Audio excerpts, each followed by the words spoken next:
bisa kan. Ya apa yang ditulis ya itulah nanti yang dibaca oleh audiens gitu.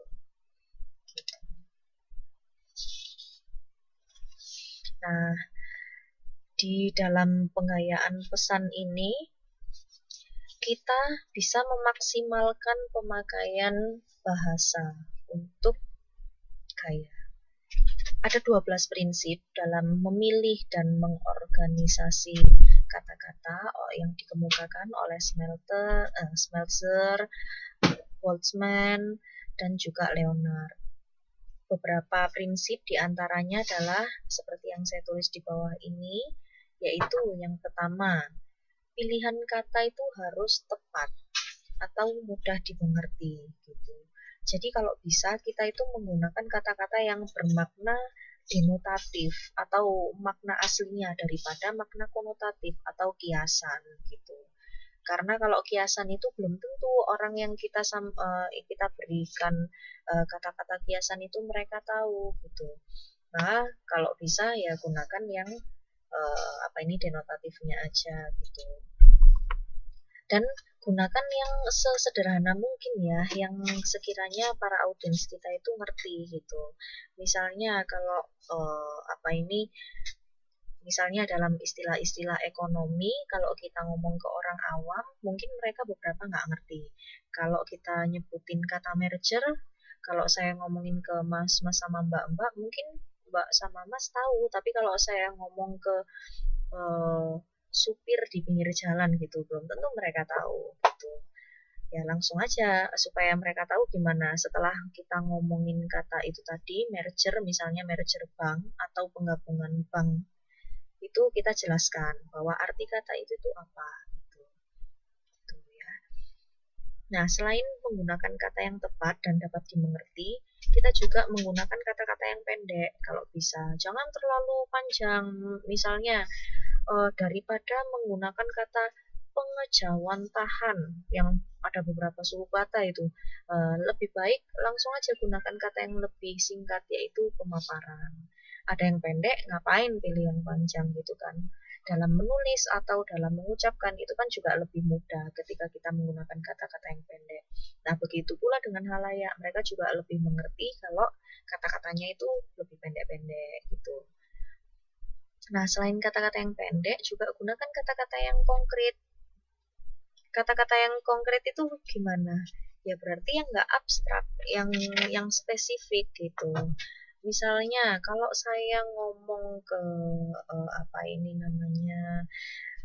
kalau misalnya saya ngomong ke teman-teman semuanya tentang ginekologi atau prognosa atau dosis, diagnosa, partus. Kalau diagnosa sama dosis mungkin lebih dimengerti ya. Tapi kalau saya ngomong tentang partus atau dan lain sebagainya, mungkin teman-teman nggak ngerti.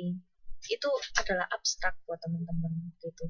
Tapi kalau buat dokter itu adalah kata-kata yang konkret karena mereka pasti sudah tahu lah apa itu artinya ginekologi, prognosa, diagnosa dan lain sebagainya gitu.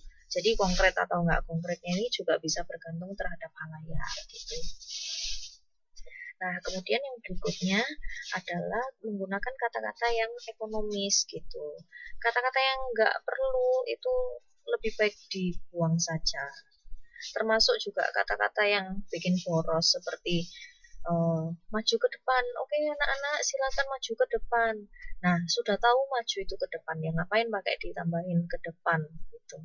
Maju ya maju aja. Oke, anak-anak maju gitu, nggak perlu ditambah-tambah lagi dengan maju ke depan gitu. Ya, gitu. Itu terutama di dalam koran atau di dalam media cetak lainnya, penggunaan kata yang ekonomis ini sangat diperhatikan. Mungkin kalau di dalam omongan kita sering kali keceplosan ya. Tadi habis dari mana? Iya, tadi habis ini habis turun dari atas gitu ya. Jelas saja turunnya dari atas gitu. Habis naik lift itu misalnya. Mungkin kalau kita secara omong-omongan bisa keceplosan itu, tapi kalau dalam tulisan secara bisa mungkin kita menghindari kata-kata yang boros gitu. Nah, berikutnya adalah gunakan kata-kata yang positif. Karena menurut penelitian, terutama ini dalam ini ya, yang komunikasi bisnis dan banyak hubungannya dengan periklanan, karena orang-orang itu ternyata menolak kata-kata negatif. Jadi kalau kita nulis sebuah spanduk atau apa, jangan katakan tidak pada belajar gitu. Nah, itu ada kemungkinan mereka yang diingat-ingat itu malah jangannya gitu. Padahal kan kita tadi menyebutkan jangan katakan tidak, berarti harus mengatakan iya dong gitu. Nah, makanya itu kalau bisa kita menggunakan kata-kata yang positif gitu. Ada contoh lain ini di buku halaman 4.37. Contoh A-nya, kalau yang negatifnya seperti ini. Kemampuan sekretaris Anda ini rendah sekali gitu. Nah, alangkah baiknya kita menggunakan kata-kata yang positif seperti sekretaris Anda ini kemampuannya perlu ditingkatkan gitu. Sama-sama tegasnya, sama-sama isinya itu sama, tapi bisa dilihat yang kedua tadi lebih positif dibandingkan yang pertama gitu. Nah, selain itu juga hindari jargon yang usang dan klise gitu. Misalnya ini sering kita dapati di apa ini kampanye-kampanye politik ya. Sering sekali orang-orang itu menyampaikan, iya pilihlah calon A karena dia adalah penyambung lidah rakyat gitu. Ya mungkin itu secara apa ini namanya secara kalimat mungkin terlihat bagus. Cuman kalau itu sudah diomongkan secara berulang-ulang dan itu sudah lama sekali gitu, ya ya maaf aja gitu, ya nggak bakal didengerin atau nggak bakal diperhatikan oleh halayaknya gitu. Atau ini juga berlaku nih di dalam misalnya ada yang masih PDKT gitu, ada yang masih jomblo dan sedang PDKT gitu.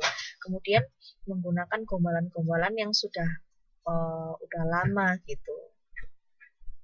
Misalnya apa ini?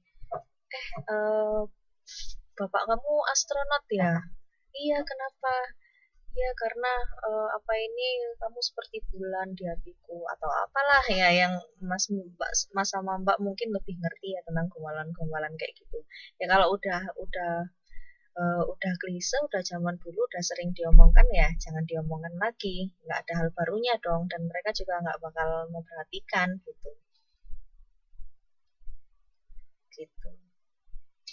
Nah kemudian selain itu juga prinsip yang lain adalah menggunakan apa ini? Bukan gaya, tapi gaya. Menggunakan gaya percakapan gitu. Menggunakan gaya percakapan ini seperti apa? Yaitu menggunakan kalimat yang efektif atau menggunakan ya bahasa sehari-hari aja gitu. Itu lebih masuk, lebih efektif daripada kita menggunakan bahasa yang jelimet gitu. Itu lebih diprioritaskan. Nah, kemudian prinsip yang lain apa?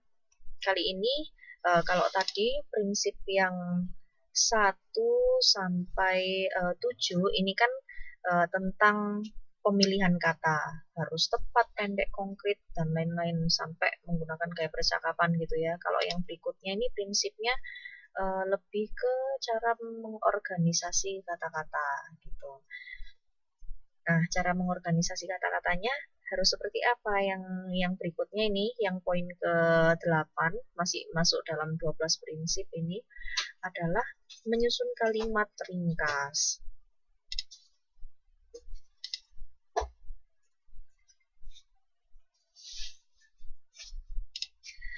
Halo tes. Jadi yang pertama ini menyusun kalimat ringkas. Harus bisa seringkas mungkin gitu. Karena akan menimbulkan perhatian untuk khalayak kita gitu. Jangan bulat lah, lebih baik ringkas saja, itu lebih penting. Nah, selain ringkas juga harus mengutamakan kalimat aktif daripada pasif gitu. Ini kalau orang Indonesia ini kalau saya lihat masih banyak menggunakan kalimat aktif. Sedangkan kalau orang Barat yang menggunakan bahasa Inggris itu mereka lebih sering menggunakan kalimat aktif daripada pasif gitu. Contohnya nih dalam apa ini kecelakaan kecelakaan insiden ini.